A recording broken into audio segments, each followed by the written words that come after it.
Hello, beautiful people. We have made it through another week. It is Coach Tiff here, your growth and accountability coach.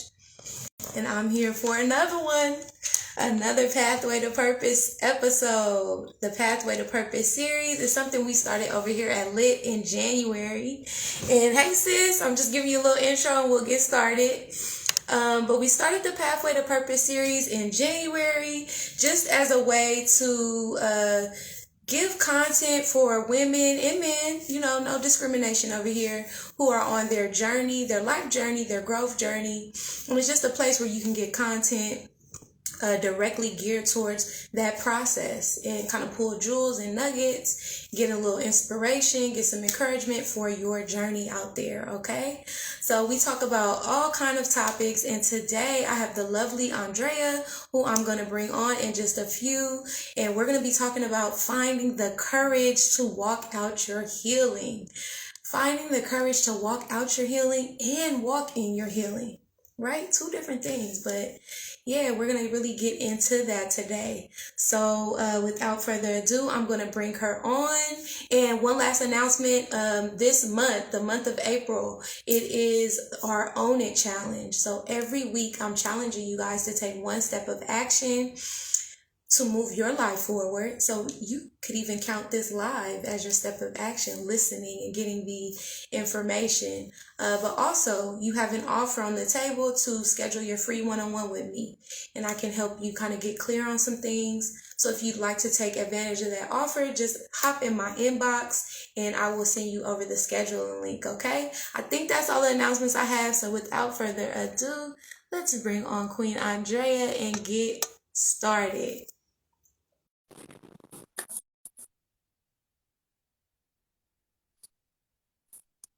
Suspense. Can you hear me Hello, clearly? Queen.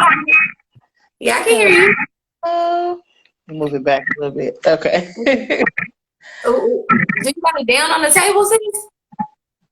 Let me see. It's up. You can't see me? I can see you, but trying to see if we can get like a frontal view of you. Yeah, that's better. That's better. Okay. Yeah. Okay. What's up, girl? Hey. So just a little disclaimer. Sometimes my phone does these weird things. So if I happen to like get a little fuzzy, don't worry about it. We just go keep going. We're working on those upgrades over here. But anyway, before we get started, sis, can you please give us an introduction about who you are and where you're coming from before we dive into our conversation today? Okay. So, for those of you that may not know me, my name is Andrea McBride Foster. I'm originally from Berkeley, California. I went to school in Nashville, Tennessee, got my BA from Fisk University in psychology. Then I went to Argosy University and got my master's in counseling psychology. So by profession, I'm a therapist, planning to go back to school in the fall to get my PhD in counseling clinical psychology. So I'm excited about that new journey. And I'm just a woman after God's own heart, a servant. I love to encourage and empower people. That's just naturally who I am. It just oozes out of me. And so I'm just excited and looking forward and to be a part of this live. So. Yes, and we are excited and honored to have you on today. So without further ado, let's get into our talk, shall we? Okay. Okay, so our topic today, what we're going to be talking about is finding the courage to actually walk out your healing. Mm-hmm. So our first question is, what does it mean to heal emotionally? A lot of times when we think of healing, we may think of like an outer wound, right? Mm-hmm. But I kind of want to talk about, what does it mean to heal emotionally?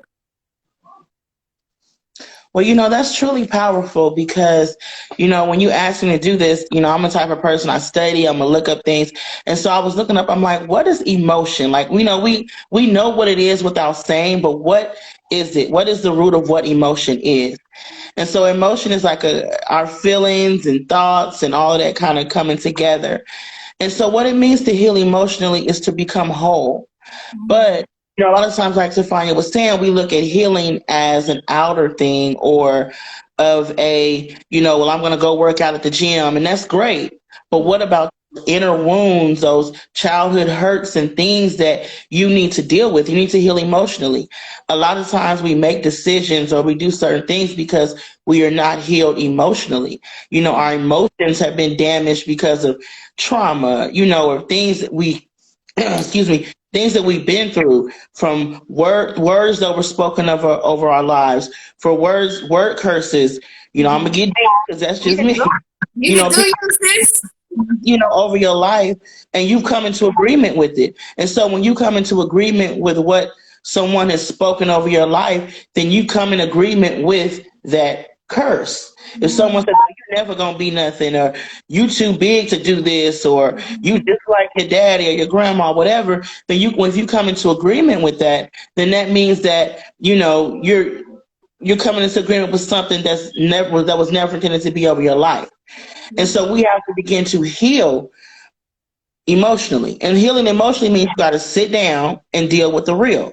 You can't sugarcoat it. You can't be like, well, no, it's sitting down and dealing with the real and willing to go back. And that's why I love, therapy, where they take you back to your childhood, because that's the root of a lot of our issues. A lot of our trauma and emotional issues, it has to do with what we went through in our childhood. And so you got to sit down with you and say, okay, where did this start? Why am I dealing with rejection? Why do I have such low self-esteem? What was spoken over my life? What did I come into agreement with that I should never come into agreement with? What did I internalize as I'm not good enough as a child? So we have to be willing to, in order to heal emotionally, you have to be willing to sit and be real, and not, oh, well, no, you got to be real. You got to be real. If it was something that your grandmother said, you got to say it. It was my grandmother who said this. And it's not being disrespectful to family, but sometimes family have said and done things and it has damaged you. And so you can't heal if you don't sit down and be real and deal with you and deal with, okay, yeah, grandma said I didn't look good enough, but now I'm 40 years old. So I can't keep going back to using it as an excuse. I have the tools and resources. So now that means that I have to say, I have life and death is in my tongue, what I speak. Yeah. God has given me a power over my own life. So that means that I have to break agreement with what was said to me and speak the opposite of that. So if I was told, oh, you're not enough, then I need to say, I break the ties of that word curse that was spoken over me in Jesus' name. I am enough. I am fearfully, wonderfully made, because this is what the word of God says.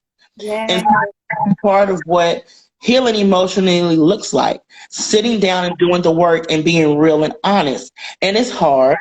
And it's not easy, and it takes a lot of work, and it's painful. Let's be real. It's not roses in the park, because you got to sit back and deal with it. But then you have to take accountability too, because sometimes we've allowed things. I hope I'm not going too far, but no, wait. You are you in the flow? Because that's our next question. But everything you just said, yes to that. And I love how you're breaking it down, sis, because a lot of us feel like, well, I'm not going to deal with this. And this is I talk to God about this sometimes too, because that scripture that says, forget the former things, like don't dwell on the past. I'm doing a new thing. I'm going forward, right? And that is true, but I think context is key, because I don't think God is sending us forward messed up on the inside. And so many of us like to beautify the outside, and that could even be with jobs, relationship, all kind of things. It doesn't have to be like our natural, makeup, hair, all that kind of stuff. But so many of us, hey Jen, welcome. So many of us tend to, we're dealing with these externals, but we don't want to deal. I don't want to deal with this inside. No. And what you're saying is, it's a part of us. We have to deal with it. We have to cleanse it out. And it's a process. It's not something where it's like, okay, I'm going to go to this workshop and I'm going to be cool. or I'm about to say this prayer and that's the end of it. Because really, we having to restructure our entire mindset, Yes. right? We have to structure, and we have to be willing to sit in the pain. And a Yeah. lot of times I'll run from it. I'll speak for myself. You know, God had to take me off of a job. I'm just gonna be transparent and real. Yeah. Because I feel like sometimes, like you just said, we use external things to run from the internal. When God is like, no, I need to deal with you. I need you to get healed for real. Because like you said, we can go to prayer, workshops, classes, take all these, seeing a therapist, seeing a light. He's like, okay, that's just a little bit, but you got to really deal with you. And so God sit me down and said, no, Andre, you're going to get healed for real this time. You're not going to keep dealing with the surface stuff and thinking that that's good enough. No, you're going to get healed. You're going to sit in this pain. You're going to deal with these issues and you're going to deal with it. You're not Yeah. going to run. And he made it to where I couldn't run. And so Yeah. I had to. Nowhere to run. There's nowhere to hide. It's like, oh man. All right, I get it.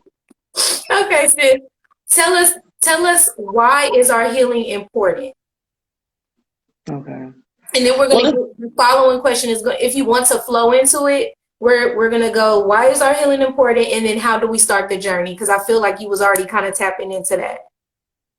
well, our healing is important because if I'm not healed and I'm not whole, then it affects everything about my life. Mm-hmm. You know, and I'll just be transparent. You know, I've been praying and seeking God. I'm like, God, I want to experience you at a deeper level. I want to be healed for real. I'm trying to get myself together. What is it? And so God has been dealing with me on things that from my childhood and things that I'm still struggling with. And God, you know, I don't remember what I was doing something, and or I might have been watching something or something, and he said, "You need to deal with the fact that you use food as comfort, Andrea." And I was like, "Hold on," now. You know, I'm like, "Okay, Lord." Now I Oh, knew for him to call me out like that, I was like, see," that's so but why you do me like that, God? Yeah. yeah, Yeah. because sometimes we can be in denial about our own stuff, Yeah. and we not fixing, but trying to help everybody else when he's like, I want you to do this. Deal with you. Deal with your heart. And it's not to condemn us, but so it's to free us. Yeah. And Yeah. hearing that to free somebody else because, you know, your issue may not be that. It could be something else, but sometimes we try to run from it. And Mm-hmm. then it starts to show on the outside. And Mm-hmm. so he said, I need you to begin to deal with that, Andrea, Yeah. because that's affecting a lot of aspects of your life. Mm-hmm. It's affecting, you know, how you present yourself to the world. It's affecting a lot of things. And so sometimes we don't know what's really affecting certain things. Right. But I feel like we have to get back to ourselves and going back to sitting with our truth, whatever it is, how ugly it might be. Mm-hmm. Because nobody wants to admit they have an issue of Right. something of that caliber, you know, Yeah. or to be able to have to share that to people and say, okay, well, this is what I'm dealing with. And Right. so I believe that it's getting back to you and being willing to face you. And then I think also the importance of having a safe circle around you, safe people Yeah. where you can be transparent and open and honest, you know, and I thank God for you, Tafani, because you have been that person in my life, because we all need somebody that we can just be transparent, lay it all out, be open and honest and real about our issues and what we're dealing with. Right. And being transparent, and because that's where our freedom comes. The word says we overcome by the blood of the lamb and the words of our testimony. So our stories matter. You got to share what you've been through because you never know how that can help somebody else overcome and come out of something. You But did. can you go? Oh, go ahead. Sorry. Go ahead. No, say what was the second question you Yeah. asked? Uh-huh. So I was gonna say, how do we start the journey? And you kind of already touched on it, but you definitely have been that same space for me as well. But I love how you said it's it's like releasing that stuff. What? So I'm in therapy, right? So this is a space, like, let's reset the room. This is the space where you really can come and be your authentic self, because what else would you be? And how can I really relate to you if that's not really you? Right? How can you really get what you need from me and vice versa if we're not showing up and saying, hey, this is what I need? But like Mm-hmm. you said, this sometimes we weren't even brought up to know that that's okay to ask or to show up, or Yeah. maybe when we did show up, we were rejected. So what I'm learning Mm-hmm. right now about me is I internalize a lot of things. Like, I internalize them. And you can't go through life like that. Like, you can't go through life holding, think about that. You're holding other people's rejection, or Yeah. you're just walking around with that. So it's like your true nature can't even really show up fully how it's supposed to if you're holding on to these things that need to be released. And sometimes that release can literally be like just talking about it, or, I don't know, like writing it out, doing whatever you have to do. But I think as human beings, we notice, like, physically, like when we use the bathroom, we have to release, right? We don't hold, if we try to hold waste in our body, we probably will die, right? It's not Yeah. meant to stay. But emotionally, we do that. Mm-hmm. Emotionally, like, we hold on to stuff that should have been released a long time ago. Yeah. So how do we start this journey of releasing so we can heal emotionally? I would say going back to acknowledging that there's an issue there, Yeah. and I think also having compassion for yourself, because sometimes we all this stuff starts to flood and we're like, oh my God, I'm dealing with all this. This is just too much. But Yeah. having compassion, and I know that might sound corny, but it's real, because we can have compassion and empathy all day long for everybody else. But when it comes to ourselves, we're so hard on ourselves. So it's like having compassion for myself and saying, okay, Andrea, this is the issue. The issue didn't start, it didn't come overnight. So you got to give yourself time. But showing up every day and willing to do the work is where we start. I Yeah. think also, prayer and fasting. The word says that some things won't fall off of us without prayer and fasting. Yeah. And you have to seek God on what fasting would be for you. But of course, putting a plate down, setting aside hours and time where you dedicate, because some of our deliverance and healings will not come without fasting. And that's just real. That's the Yeah. word. Yeah. So I have to make a decision that I have to make the sacrifice, because I have to get before God, because some things that we are carrying is not just us, it's generational things. Yeah. Some carrying the baggage of our generations that came before us. So we Mhm. have to be willing to break those curses. And sometimes those curses and things will not release off of us without going through a fast, without praying and really seeking God, and not going through a fast where you're publicizing it. And, no, you do it in secret.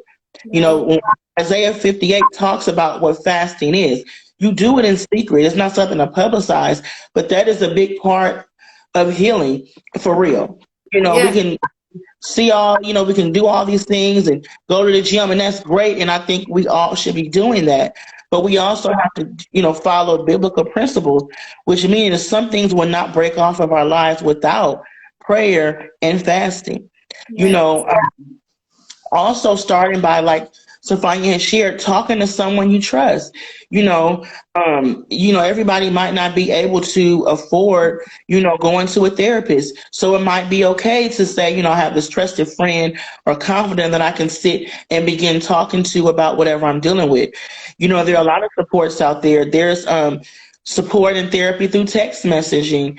It's 741-741, where you can text that, and then someone will respond back to you and provide you with some support.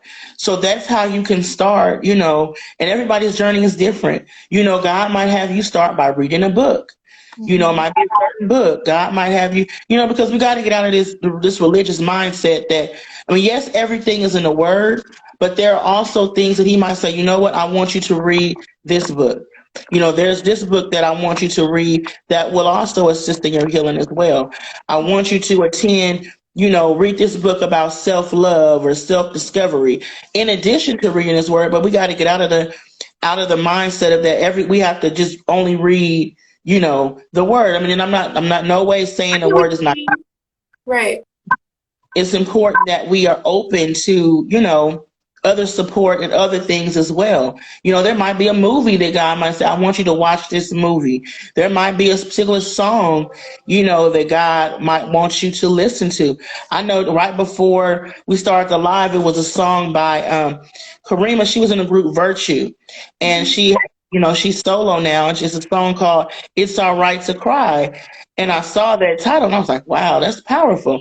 And so I listened to the song and it truly ministered to me. So it's like you have to be open to your journey and your process. But I believe that's how you start to go on that journey. I love everything about what you just said. And what I'm hearing you saying is it's okay to be you. I Hmm. feel like it's safe to be you, right? Like in this world sometimes, and even sometimes the environments that we create, they're not safe, right? It's like the minute you get out of line, the minute somebody does something that we don't like, it's not aligned with us, it's like, we shun them. But I have some more compassion and understand that everybody's living a real, this is why it's okay to take your mask off, because you got to be able to say, I'm living a real life. Like, I'm Yes. not trying to be perfect. I'm not trying to appear to be anything that I'm not. I'm a real person, just like Hmm. you, living a real life, just like you. And when you do that, you give yourself permission to go on a journey. And also, it's like what I'm hearing you say is like it's a process. So it's not, and it's like a daily process, just like my relationship with God. It's not like we take a pill and we automatically cool. It's like, no, we have to grow. We have to learn how to think. We have to learn compassion. We learn these things over time. Right. So I love that. You kind of already got into this question. How does healing and faith intersect? You mentioned fasting. You mentioned prayer. You mentioned the word of God. Is there anything else you want to add to how healing and faith intersect? Yeah. Matthew 6:33 says, seek ye first the kingdom of God. And so if we are believers and we believe that God is the foundation of our lives, then when we talk about becoming healed and whole, it means that I have to seek him first. I have to seek him first. And seeking him first means I have to go to God and be all the way real and transparent and honest and say, God, I'm messed up. God, I'm not together. God, this is what's going on with me. I'm angry. I'm hurt. Dealing with rejection. I got childhood issues. I'm dealing with this. Whatever you're dealing with, be open and honest, but you have to seek his kingdom first. Yeah. And then as you begin to seek him, he will give you instructions. That's why we have a personal relationship with Holy Spirit. He's not some distant God in the corner waiting to condemn you for things that you've done. He wants you to come to him open and honest and transparent and real, because we live in a real world where we're dealing with real issues and nothing is too hard for him or too much for him. So he wants us to come to him. But I think also, in intersecting our faith with our healing, we have to also be realistic too. Faith without works is dead. We know that. So Mhm. yeah, I can go to God and seek him all day long. But if God says, okay, the first step to your healing is to take walks every day. Yeah. And it might walk around the block. And you might be like, well, I'm not doing all that. He's like, well, I gave you the step. I didn't tell you to lay on the ground and roll and pray all day. No, I told you to walk around the block 3 times, to begin to walk, to begin to get out, because that's sometimes it's natural things that God will tell us to do. Okay, I need you to drink more water. Yeah. I need you to, whatever the case may be, do some, Apologize. yeah. It could be something like that. I need you to acknowledge you was wrong. I need you to, whatever the case may be. So it's not always, I need you to read 15 scriptures and I need you to go. No, it's something simple. I need you to stop eating fried food. Yeah. You to, like Stefania said, I need you to go to that person and apologize. I need you to have a hard conversation with this individual. I need you to forgive yourself. I need you to start there. And sometimes, that's hard. It's Mhm. not easy, but we got to start somewhere. And but we have to be willing to do whatever. If he tells us, like I said, it might be something simple of just walk around the block. Just start walking. Walk to the park every day. Drink more water. Drink, you know, 4 cups of water in the morning. I don't know. He's going to deal with us all differently. But we have to be willing to seek his kingdom. And then we have to be willing to do the work. To We do. can read 15 million scriptures all day long, but if we're not willing to do the work, then none of that matters. So. I love it. That brings us to our next question. Um, how do our relationships affect our healing? But I think it's really interesting because what you said about seeking first the kingdom and pouring ourselves out to God, that's interesting, sis, because true relationships, like real relationships, that's what's required. Sometimes we think like, dang, they just good friends, like they always going to brunch, they always smiling and laughing together. But real, true relationships take real love, real commitment, real truth, right? Like us as sisters, we've had real conversations. Like everything we do is not always like, hey, I love it. Sometimes it's like, sis, I ain't like that.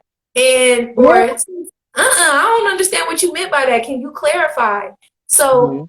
the word says like iron sharpens iron. The Yeah. truth is, if we're not doing that with God and ourselves, we're not even equipped to require that in our relationships.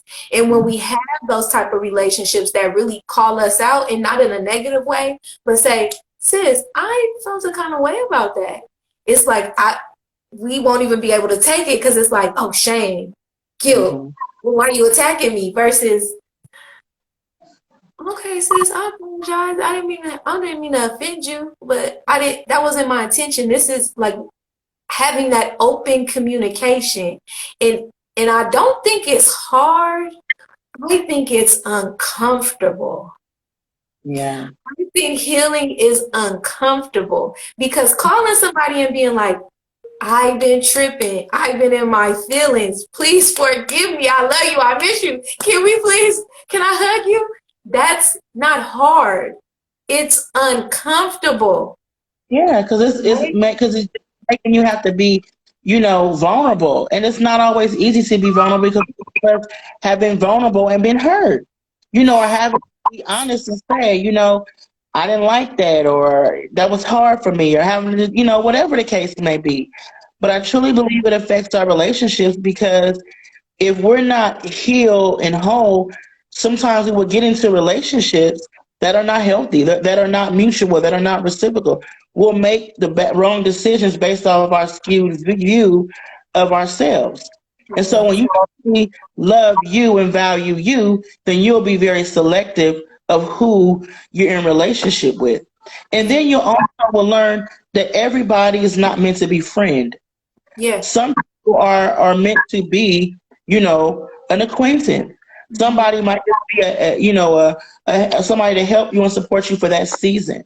Yeah. One of my friends in Boston always says, but sometimes God will connect you with destiny helpers. Mhm. People who will connect you and be there to support you. But when you're not healed and whole, then you will deal with a lot of different things in relationships, whether it be romantic, friendship, family, whatever the case may be. And as I look back and evaluate, I'm like, wow, I really didn't love Andrea. I really didn't value me. I didn't value my time and what I had to offer because I was so wounded emotionally that I couldn't see. I was filled up with so much pain and hurt that I couldn't see my value or my worth. And I was always like one of these kid, this scenario of the little kid that's always like, pick me, pick me, pick me, and trying to prove yourself to people when it's like, you don't have to do that. You know, Mhm. authentic people, they know who you are. They feel who you are. They get you. Yeah. But I was always in this cycle of feeling like I had to prove out something when it's like I never had to do that. You Yeah. know, that my validation doesn't come from people, it comes from God. Yeah. And I'm still learning that I haven't arrived anywhere. But Yeah. so it affects everything about you, your relationship with yourself. Yeah. Because sometimes when you're dealing with low self esteem and rejection and self sabotage, you don't even feel like you're important enough to even have a relationship with yourself. you got to sit back and be like, wow, am I valuable? Oh, I matter too. I mean, it sounds, but it's true. Yeah.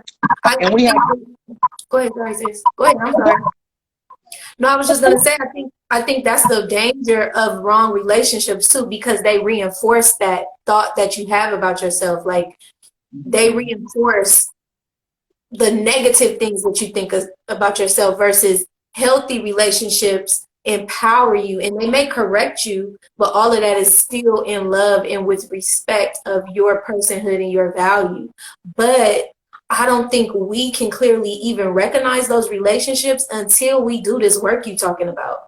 Because sometimes they're the right relationships, we just not healed enough to receive them.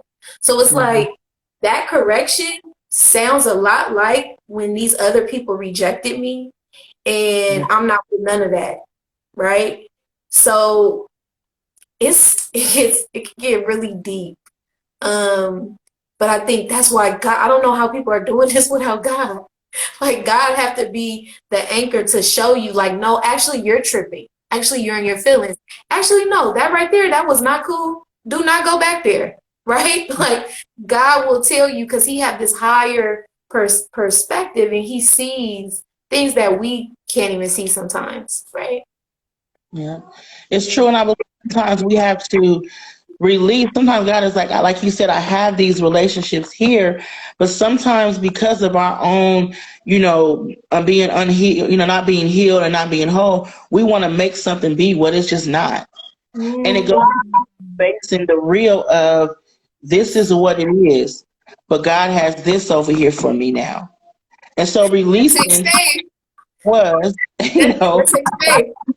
relationships, and sometimes it means you will be in a season where you might have to walk alone, or not so much alone, but it might not be. God was swift and shift and transition things because He's like, I have so much more for you over here, but you feel like you deserve this because you still haven't tapped into who you are in me. See, a lot of it goes back to our identity. Because a lot of times we've given our power away to people that never deserved it. And it's not their fault because we gave it away. They didn't Yeah. ask, we gave it away. And I can speak for me. I gave my power away to so many people that never deserved it. It's not their job to validate me, but because sometimes when you're wounded emotionally, you look for validation from people and things and this and that, when it's like that's supposed to come from within and from God. Yeah. And so you give it away. It's like God said, well, you got go to the accountability piece. Well, you got to take accountability. Yeah. You gave, Yeah. but the thing is that's why God is a restorer and a redeemer of the time, because you can take that power back. I Yeah. might have given it away in that season, but this is a new season and a new day, and I'm taking it back. You know. Yes. Yes. Yes. For sure. So we are right in flow because the next question is how do why do we need to guard our hearts? Mm. Why do we need to guard our hearts? And you said something to me a while ago, sis, that truly was powerful. And you said one thing that you learned is like not taking things personally. And so I can speak for myself that, and you kind of talked about it earlier, is like I would internalize everything. Yeah. If somebody didn't like me or somebody rejected me or I would internalize it and just take it too deep and too far. Yeah. And it was like, Andrea, if they don't like you, who cares? I mean, Yeah. move on. Yeah. But because I was tied into feeling like I needed to be validated by people and certain situations, then I would internalize so much to where I would never guard in my heart. I was just like, oh, I'm for everybody and I want to love and save the world. And I'm learning that, hold on, Andrea, you're only one person. And guarding your heart means that it's okay to set boundaries. It's okay to say, you know what? This week is all about me. Yeah. It's okay. And because sometimes, and I'm going to speak for me, coming from a religious background or where people make you feel like, if you really love God, you got to just self-sacrifice everything. You got to give it everything. And you neglect taking care of you. And Yep. then you on the back end of just toe up from the flow up. And Yeah. that was something that I did. I neglected Andrea because I felt like it was honorable to self-sacrifice me all the time. And I didn't have a Mm. balance of, okay, yes, God said love your neighbor as you love yourself, and love, love people, bear each other's burden. But he did not say to be God, you Yeah. know. And so I had to learn, and I'm learning that guarding my heart means that, okay, Andrea, I have to self talk. If someone reaches out and they need support, you can support them, but you don't got to be on the phone all day and all night. You can pray for them in that moment and release it. Because Yeah. a lot of times, as you said earlier, Stefania, I would take on stuff and be carrying around people's burdens. And he was like, hey, Andrea, pray, release it, and let it go. So guarding your heart means also knowing your capacity and remembering that I'm human, I'm not God, and I don't want to be God, and I don't Yeah. want to treat me as their God. Because a Mhm. lot of times people are calling on us because we've made ourselves so available. Yes. So learning to set those boundaries is the first part of guarding your heart. And Yeah. then even asking Holy Spirit, because sometimes you really don't know how. That's I'm what being I'm saying. honest, I was never, what does that even really mean? So I'm having to go to God. I'm like, God, what does it mean for me to guard my heart? Because I really don't know. And Mm-hmm. he will teach you. He will teach you and train you and say, okay, this is what it means for you, because it might mean something different for everybody. But for us, you might say, okay, Andrea, for you, it might mean getting off of social media, not responding to this, doing this and doing that. Everybody's experience is different, but we have to do it because if we don't, we'll be all over the place. We have to guard our heart. We have to be strategic in doing that. And it doesn't make you a bad person, but sometimes you do need to have a day where you like, I'm not available by phone. Mm-hmm. I'm not doing nothing. I'm gonna lay this and watch Lifetime. I mean, seriously, Yeah. and give yourself permission to do that because Yeah. sometimes I'm like, well, I gotta always be doing something. I know for me, and I remember Sophia told me, just heal. But and I was just like, what she mean by that? And the Lord is like, no, you sit down. But because we're accustomed to the world of I gotta be doing something. And if I'm not doing something, I'm not productive. No, God is saying what makes you productive is being obedient. If he says for you to lay down today or just take a break, then that's what you do. And What it's makes okay. you productive is being obedient. Because that to be at the end of the day, that's the only thing that matters anyway. Because I can be out here 15,000 a million things, and it's not what God would have me to do. And what does it really mean? Dang, You sis, that sounds like, what does it profit a man to gain the whole world and forfeit his soul? Like, when you just said that, I just saw in Simply Neek says knowing your capacity, right? It's like, okay, if this is my jar, okay, so my body is a vessel, right? Mhm. So if this is my vessel and I have a capacity in this vessel, and I'm continuously depleting it to serve other people, and not out of like God told me to serve this. This is out of my ego. This is out of my insecurity. This is out of my brokenness. This I want to Mhm. serve because I'm broken and I want you to validate my story, right? If I'm serving out of that place to the point where I am now depleted, maybe I got all the things. Maybe I got all the things, right? But my soul is gone. I'm gone. I don't have no ability to have joy no more. I don't have the ability to, and don't that sound like depression? That sounds like when we get to the end of our rope. Um, Yes, so I well, love this piece about guarding our hearts in thinking about our emotional health and our healing, walking that out. I'm in a mentorship group, and she said it like this, like you have a property line, right? So like your home, you have a property line. So that property line is like your boundary. So people can mhm. have an opinion, people can say things, but you can't just enforce. You can't just cross my property line. You can say, hey, I really think your fence would look good blue. But if I wake up in the morning and you outside painting my fence blue, you don't have that right. And when we Yeah. walk around boundaryless, it's like we letting everybody and their mama just do whatever they want to our house. You Yes, woke that's so. up and the man down the street in your kitchen making a sandwich. Yeah, for a minute. He shouldn't be. But so that's the problem. We don't set those boundaries, and then we wonder why. Like you said, we're depleted and we going through stuff. We depressed. It's like, no, you need to. And everything starts with us. Yes, Everything. So yes, if I'm over here down and out, it's because what is it that I can change? What is yes, it that I can do differently? And so I had to face that and be like, okay, Lord, now yes, Andrea, figure it together. You know what I'm saying? Not perfection, but you gotta not just acknowledge it, but what are you gonna do differently? yes, Because we can acknowledge all day long. I can say, "Oh, I'm gonna start eating healthier," but then if I don't do anything differently, maybe I can't change everything in one day, but I can say I can drink more water. That's yes. something you can always do to change. So, she knows what you talking about. Talk about like brother man from the fifth floor, huh? Like, bruh, what are you doing in my kitchen? Making a sandwich. But it's true. But if Yeah, that's the strategy, yeah, true, but if we don't have boundaries and we don't set, those things, then we will fall into those traps of just being depleted and being depressed. And then we wonder, well, why am I battling? And God is like, I'm waiting over here for you to come seek me so I can tell you. And a lot of times we know, but going back to being willing to do the work, we got to be willing to do the work. We got to be willing to go within and dig deep within ourselves. Not point a finger at what somebody else or what grandma, auntie, because we all know that God is like, I know what was done. We know that. But at our age, at this stage in our life, but we're responsible for our healing and restoration, especially when God is like, I've given you the tools. I'm giving you the tools. There's so much out there.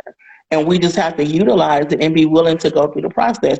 Is it easy? No. But is it worth it? Yes, because as you commit to the process, you will see victories. You will feel better. You'll feel lighter, and you want to be your authentic self.